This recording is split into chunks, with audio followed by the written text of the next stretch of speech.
Anthony Hartwig back again with another Coach's Corner from Canfield Girls Basketball head coach Matt Reel. Matt, you're here because you are the district champions for the first time in this program's history since 10 years ago, back in 2013. When you hear that, I'm sure you've heard it a lot. You've heard a lot of people ask you about it. What kind of things come to your mind and come to your emotions when you kind of call yourselves district champions? Well, I'm just first. You're so excited for the girls because they've been a group that's done everything they could to prepare for that moment. And even when you do prepare as hard as you can, sometimes that moment never happens. And in the past 9, 10 years, we've had a lot of really good teams that just haven't had the opportunity for one reason or the other. And to kind of get over that hump and get back to the regionals is just a wonderful feeling. And just so proud of all the girls. The last time we talked, you were talking about how you hadn't won a district championship yet as a head coach. You'd lost the ones that you'd played in. So from just a personal standpoint, what's it feel to get that kind of monkey off your back and to be able to wear that gold banner this time? I certainly like gold better than silver. It's probably the favorite necklace I've worn in a long time. But obviously, it's exciting for me as a coach, and it's exciting for every coach to get to regionals. And the first time getting to do it, it was everything I expected and more. So, you know, uh, it's really not about me. I've never scored a basket, but Mhm. I'm just excited for the girls and our parents and everybody that's been involved with it this season. It's been really special. Let's break down this game. Obviously, two of the best teams in the whole division. When you break down RPI, you were three, Salem was eight. Everyone knew it was going to be a battle. And it was a low scoring defensive game 32, 20, 26 is final score. If I were to tell you back on our coach's corner before the game that it was going to be a game where neither team scored more than 32 points, what percentage chance would you give you guys in that kind of game with the way that Salem plays defense, of course? Well, we were kind of laughing. Some other people said it's probably gonna be the first to 35, and unfortunately, neither team got there. We kind of expected a low-scoring game, um, but yeah, I mean, we thought we'd have to score a few more points to win. But I think our defense was as good as it's been all year, and it we had a few bounces go our way, and you need that to advance sometimes. And it was just I thought a great game for girls basketball in our area. Salem is an excellent team, and they're an excellent defensive team, and you get nothing for free against them. I thought it was just a battle between what I think are the two best teams in our area this year. Being able to watch that game, and one of the things that I noticed, especially early, that both teams were trying, struggling a little bit, getting their offensive rhythm in. You were the ones that scored first. You had a three from Kate Sully. What did that do for your team to be able to just kind of relax after that three? It felt like after that, the tightness kind of loosened up a little bit. Well, it did for a while there, and I think the tightness came back when they made their run on the third. But you know, um, Kate's known for her driving, but she's a capable shooter, and when you leave her open, she's going to knock in more than her fair share. And to get that early one off and in, I think it settled us down a little bit, gave us a little bit of confidence, and our girls really believed that we were going to find a way to get it done last night, and they did. Let's talk about that third quarter. You take an 18-10 lead into the half, and then Salem scores 11 of the next 12 points. 11-1 run goes up 21-19. What were some of the factors of staying calm, cool, and collected through that and not letting the game get away at that point? They had I think a 9-0 run to start the half, and uh, Kate Sully went down and made two clutch free throws. And then, we had a couple defensive possessions where we got some stops when they got some steals. We call those Cardinals recovered turnovers. And, they had a couple chances to maybe extend that lead. And I thought we made some defensive plays and did a nice job rebounding. I thought that was key. And then Jenna Treveri's big three at the end of the third quarter, I think, was a really, really underrated shot. We were down three at the time. To pull even in the third quarter, I think that just kind of relaxed us a little bit and said, okay, we're still okay. They made their run. It's time to make ours. You give us a perfect segue. We talked about it the last time we had you on. It can be anybody in this team, and on Saturday it was Jenna Treveri that stepped up and led you guys in points. Just talk about what you saw from her in that moment and how she handled the bright stages of a district championship. Jenna doesn't get too high, too low. And for a freshman, that's kind of rare. She's pretty collected, and she's a focused basketball player, and she plays beyond her years. The moment wasn't too bright for her, and she was ready for the challenge. And if you would have told me that Abby Muck scores no points for us and Carly Harmon's too, and they're two of our leading scorers, you know, and win a district title, I'd be happy with it. But it's not shocking because somebody always seems to step up, and it was Jenna, and I'm just proud of her because boy, she improved this year, and she's just showing what kind of player she is. When you talk about the stage not being too big for anybody on your team, how proud were you of that? Because you came in as the less experienced team on this stage. Salem was there last year; they won it last year. They knew what it was about, but you guys looked like you were just as experienced as them, and you didn't let that stage get to you. What were some of the factors of that, you think? We have some seniors, and even though they're seniors, they haven't been in that moment a ton.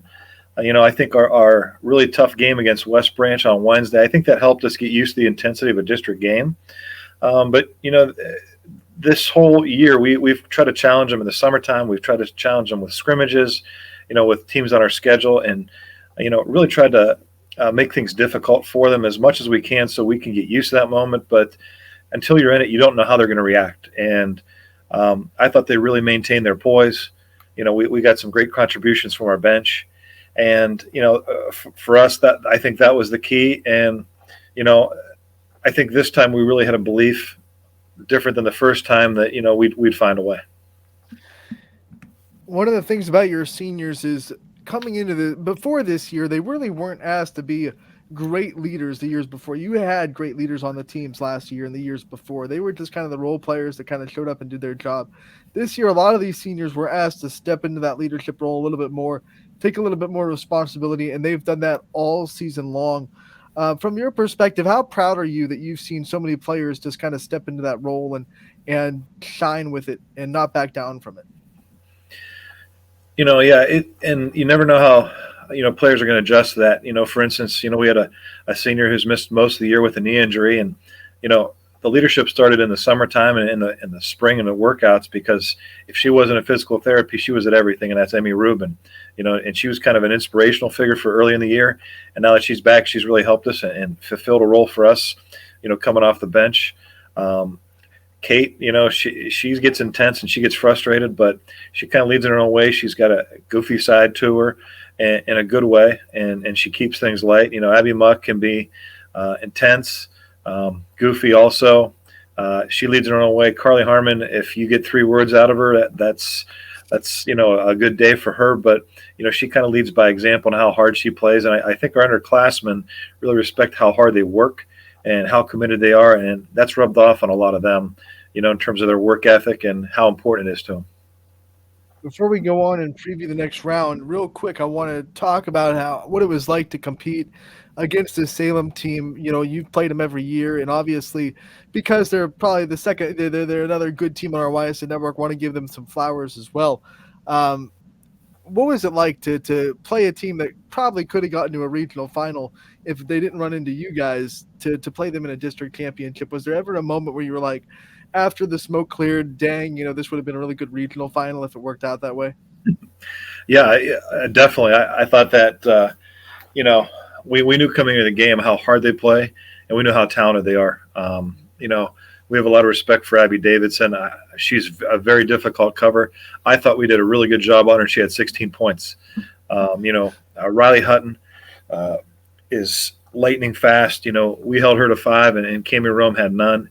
And, those are 3 really good players. And everybody else they play really, really plays hard. I really respect how hard they play. They make every catch difficult. They make every play difficult. And you don't get any free shots or, really any free possessions with them. So we knew what a battle was going to be coming in, and, hats off to them. I mean, I think it's really a shame it was a district final game, but, those are games where, when you get to this level in the tournament, there's going to be some really good teams out there, and Salem was definitely one of them. So, to beat them in a district final with the quality of team they are, it's just special. Here comes another one right down the barrel. You got Marlington on Tuesday, a team that you beat by one in the regular season. They split with the Salem team you just beat in the regular season as well. And, almost a carbon copy of Salem, some of the things that they do and some of the things that they thrive in. When you see Marlington and you look at them on film and you look at this matchup ahead in Barberton, what's the thing that sticks out to you about the Dukes? They're both excellent defensive teams, but they do it almost in entirely different ways. Salem's going to be up in your face, man to man, not giving you passing lanes, while Marlington's going to be more of a zone oriented team. They're going to play the passing lanes very long, and they play their 2-3 and their 1-3-1 zones really, really well. So it's almost a different way of attacking them offensively, but both of them are very sound defensive teams. And the thing about Marlington is you're not going to get many fouls called on them because they do a really good job of contesting shots without fouling. So to get them out of their zone and get them a little more comfortable, you got to make some outside shots. This is a Marlington team that has been this good for a while, but hasn't tasted regionals yet. They've run into really good teams in districts and haven't been able to get out of the district yet up to this point. So they're going to come in with energy. So are you guys. You're both programs are kind of in the same boat. How are you going to match that energy that they're going to bring into this game on at Barberton on Tuesday? Well, if I'm not mistaken, I think this is their first district title in their program's history. So I know they're going to be very, very excited. And, for our girls, they've never been in it either. So I think both teams are going to come with a tremendous amount of energy. And, one of our goals is going to be, the excitement of everything is just try to keep it as much as you can as a normal game, even though it's not going to be just with everything there. But, I think the team that's just smarter about how they play and use their energy, it's going to be an advantage, especially early. We talked about it before we hit record. It's a really quick turnaround. You play on Saturday, you have to play again on Tuesday in Barberton. Being that it's Marlington, you've already played them. It's a little bit more of a familiar team than maybe the teams on the other side of the region. What kind of blessing is that to have a team that you don't have to dive into hours and hours of film to kind of get to know? You kind of know what you're getting into when it's Marlington, when it's just 2 days away. I think it helps because having some familiarity, and I'm sure it helps them at the same time. Haven't seen us, and we've seen them in scrimmages in the past, so we know their personnel. We have girls that play on the same AAU team, so they know each other. That helps, but as a coach, you never have enough days to prepare. I know the football guys complain because they get 8 days before games, and that's not enough time for them. And for us, it's like almost a day and a half where you're getting ready. But that's just the way it is in Division II, and we're going to try to get as ready as we can and get our legs back because it was a very physical game last night. Obviously, we're going to try to get our legs ready to go for Tuesday night. It's really not enough time to fix too many things in practice that you saw that you might want to improve on from Saturday. How do you handle that? Seeing things that that you can get a quick fix to in 1 or 2 days. Well, at this point, you're really depending on the habits that you've developed throughout the year. There's not a whole lot of time to, reinvent the wheel or anything like that. What you're trying to do is just maybe reinforce some things. And, what the good thing about Tuesday it does as a coach is it makes you really focus in on what's important. So, what are the major things you need to try to limit for Marlington? What are the things for our team that we're going to do well? And I think it forces me to be a little more concise as a coach, a little bit more organized, and really focus in on what's important. So in that regard, I think that, it does help a little bit playing on Tuesday. Last time we talked about the atmosphere at Streetsboro, what it was going to be like with everyone right on you in the small gym. Barberton's the opposite. You have a stadium feel, the drop-down scoreboard. The student sections are behind the backboard, so you have to deal with them when you're inbounding on the baseline, things like that. How excited are you to kind of change up the atmosphere and be in that kind of big stadium tournament type realm down there in the Purple Palace of Barberton? Barberton's it's a beautiful place, and I got really fond memories there. We've, as an assistant coach, I've been part of a lot of battles. It seems like we played Hathaway Brown there every single year. That's where when we went to state in '01, that's where we came out of. So I think it's a gorgeous facility that the people treat you great there. And when you get there and you play in Barberton in Division II, you've had a really great year and a really great tournament run. So, for our players, I think it's just going to be another experience. In that type of atmosphere, I think the team that's focusing and shooting is it's going to be a key. But it's a great place to play, and I know they're going to be excited. They've been there for shootouts in the summertime, but not on the main court like when everything pulled out. So, it's an exciting time for us, and we're going to make sure our girls soak it in and really enjoy it. The further you go into the tournament, the closer that dream of a trip to Dayton gets. How do you not let that slip into your mind, especially you as a coach? You got to start to be like, oh man, we're two away. Dayton would be an awesome thing, but you can't let that happen. So, what are some of the things that you do as a coach and as a team to not let that slip into your head a little bit that you're two steps away from a trip to state? It's funny. When Coach Mike Pavlansky, our football coach, came and talked to our girls, he talked about what they talked about during their football season, and that if you overlook the next opponent, it doesn't really matter what you do because you're going to be turning your equipment in the next day. And I think that really resonated with our girls because they followed our team along the way, went to every game, and they saw how that team focused in. And you know, um, we told them today, hey, that you got a district title, you have a league championship, and those are things when you walk in our gym you're always going to have. But at this point, that's over with. We got to get ready and just try to go 1-0 Tuesday. And we've done a pretty good job of that all year. And I think that's the biggest thing. And we try to help them say, everybody else is going to be talking about everything else, but as a team, you got to focus in on Tuesday and do your best to try to get a win, and then just go 1-0 each night you play. Coach, before we let you go, I want you to give us the biggest key to victory on Tuesday night for you guys.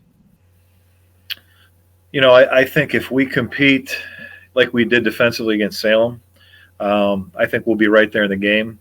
I think for us, it's going to come down to are we going to go make some shots? Are we going to go finish plays? We didn't do a great job of that against Salem. Our defense kept us in it. But I'll give you those two keys. I think we just got to play great defense like we did again Saturday, and we got to put the ball in the hoop. All right, Coach. First of all, congratulations on the district championship. We're all happy for you. And we can't wait to continue our coverage down in the regionals. Richie, Giuliano, and myself will be down there for the call of YSN in Barberton. So we can't wait to get back on the mic with you guys. And we wish you the best of luck against Marlington on Tuesday.